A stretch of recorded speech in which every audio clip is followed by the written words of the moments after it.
Islamic পদ্ধতিতে ব্রণ কমানো ও সৌন্দর্য বৃদ্ধির উপায়। ১. পরিচ্ছন্নতা বজায় রাখুন। মুখ পরিষ্কার রাখা। রাসূল সাল্লাল্লাহু আলাইহি সাল্লাম বলেছেন, পরিচ্ছন্নতা ঈমানের অর্ধেক। মুসলিম। দিনে ২ বার মুখ ধৌত করুন। ময়লা ধুলো ঘাম যেন মুখে না থাকে। বালিশের কভার সপ্তাহে ১-২ বার ধৌত করুন। নামাজ মিস না করা। মেয়েদের ক্ষেত্রে মাসিক ছাড়া।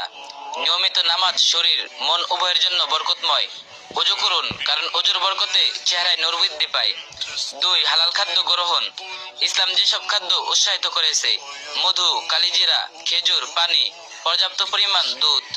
রাসূল সাল্লাল্লাহু আলাইহি সাল্লাম বলেছেন, কালো জিরায় প্রত্যেক রোগের জন্য শিফা আছে। বুখারী। খাবারের নিয়ম। অতিরিক্ত তেল, ভাজা পোড়া খাদ্য এড়িয়ে চলা, ফলে হরমোন ব্যালেন্স ঠিক থাকে না, ব্রণ কমে না। ৩. হারাম ও ক্ষতিকর জিনিস থেকে দূরে থাকা। হারাম খাবার, হারাম রোজগার এগুলো দোয়ার কবুলিয়তে বাধা। দুশ্চিন্তা, গীবত, রাগ এগুলো নূর বা সৌন্দর্য কমিয়ে দেয়। সুন্দর মানুষ হচ্ছে গুনাহ থেকে দূরে থাকা মানুষ, এটাই ইসলামের সংজ্ঞা। ৪. রাতে দোয়া। সৌন্দর্য, ত্বক, উজ্জ্বলতা এসবের জন্য দোয়া করা জায়েজ। দোয়া। আল্লাহুম্মা জাহহিনি ওয়া আহসিন খালকি। হে আল্লাহ, আমাকে সুন্দর করো এবং আমার চরিত্র সুন্দর করো। এটা খুব শক্তিশালী দোয়া। ৫. ব্রণ কমানোর জন্য দোয়া ও আমল। ইনশাআল্লাহ এগুলো মন শান্ত রাখবে, স্ট্রেস কমাবে আর ব্রণ কমাতে সাহায্য করবে। রাতে ৩ বার সূরা ফালাক প্লাস নাস। বদনজর ও দুশ্চিন্তা দূর হয়, আর মন শান্ত হলেই হরমোন ব্যালেন্স ঠিক থাকে। আয়াতুল কুরসি চিন্তা কমায়, স্কিন ঠিক থাকে। যে কোনো দোয়া।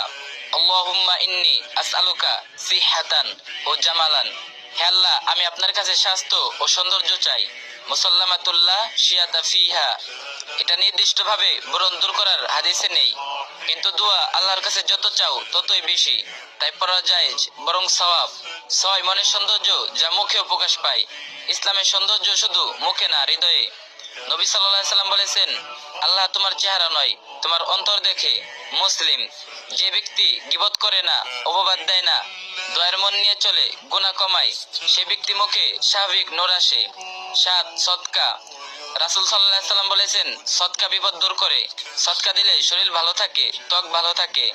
৮. প্রতি ফরজ নামাজের পর আল্লাহর গুণবাচক একটি নাম, ইয়া নূর, এর আমল করুন কমপক্ষে ৩৩ বার। এটি অন্তরের নূর বৃদ্ধি করে। আর এই বিষয়গুলো আরেকজনের সাথে শেয়ার করুন, আর যে যত পারেন কপি লিংক করে দিয়েন।